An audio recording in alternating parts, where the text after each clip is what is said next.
Hi everyone, it's Will. Now, if you find yourself feeling guilty every time that you take a break, feeling the need to use every moment to be productive, you are not alone. In this video, we will speak more about this experience and provide you with practical tools so that you can go from being the person who feels guilty for taking a break to someone who recognizes breaks as necessary for your growth. Now, before we go further, quick note again, as someone who is 24 years old, I think one of the biggest challenges for a lot of people in this stage of life is trying to navigate everything on their own. Having people around you who push you to stay consistent, think bigger, and continue growing can make a huge difference, especially during periods of uncertainty or transition. And that is a big reason why communities like our mentorship Skool community can be so valuable. So if you're looking for more accountability, support, and a group focused on career growth, relationships, and personal development, you can check it out in my bio as well as in the description below. Now back to the topic. You might have a 5-minute break between calls, and then your first thought goes to, let me send off a few emails, or let me respond to a few of those texts. And I struggle with this as well, especially for 20-somethings in today's age.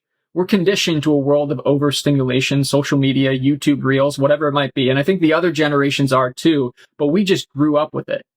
And wherever we go, there's always going to be something to distract ourselves from taking a legitimate break of doing nothing.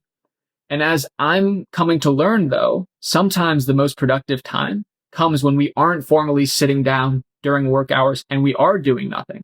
A flood of information might come when you decide to leave your phone at home and go for a 30-minute walk. You take your mind off the thing that you have been trying to focus on for hours, and all of a sudden the ideas start flowing. Now, I think there's something about movement that can allow you to think more creatively, and you might think that this is actually doing something because you're going for a walk, and you might think that that's not taking a break, but I do think that you're giving your mind a break if you're leaving your phone at home. But also it could just be sitting in a chair and just looking at the wall. And that very well is another way to just rest and relax. So another solution, I think, is to create a list of tasks that you want to get done for the work that day. And I need to do this as well. But on a normal day, you might say, I finished all of my tasks early. Let's use that spare time and get some more work done. Whereas now you might say, okay, I finished all of my tasks early, so let's take some time to have a break. So now you're more focused on the output rather than the hours worked. And because of that, you're motivating yourself to be as efficient as possible so that the break is a reward. And again, I struggle with this because I am hyper fixated on, okay, how many hours did I put in today? Whereas it's more difficult for me to be really hyper focused on efficiency. So being able to take this advice for myself is something that I need to implement as well. But furthermore, I think another thing to keep in mind is someone might feel restored when they're talking to other people. So calling up a friend and having some laughs is a good way to restore. Whereas another person might feel drained by that, and they see just sitting and looking at the wall as being their definition of rest or break. So I think we have to define what a break is for people differently. So as I'm describing this, just remember that your break is completely unique to you, and it might be looking different each time that you have one.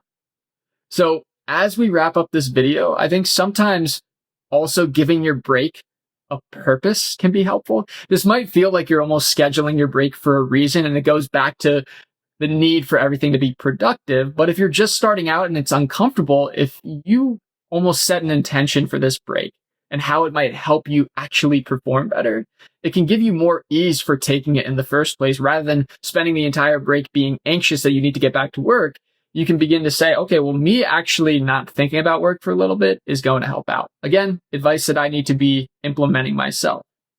So in today's age, again, especially for 20-somethings, it can feel very weird to take a break and not be doing anything. But a lot of great things can come about from doing that, which I, again, need to remind myself as well. So as mentioned earlier, your 20s can feel exciting, confusing, overwhelming, and uncertain all at the same time.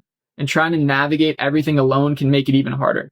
So if you're looking for more accountability, more support, and a group of people focused on growing in areas like career, relationships, and personal development, check out the mentorship Skool community built around the Kindling program in the description below.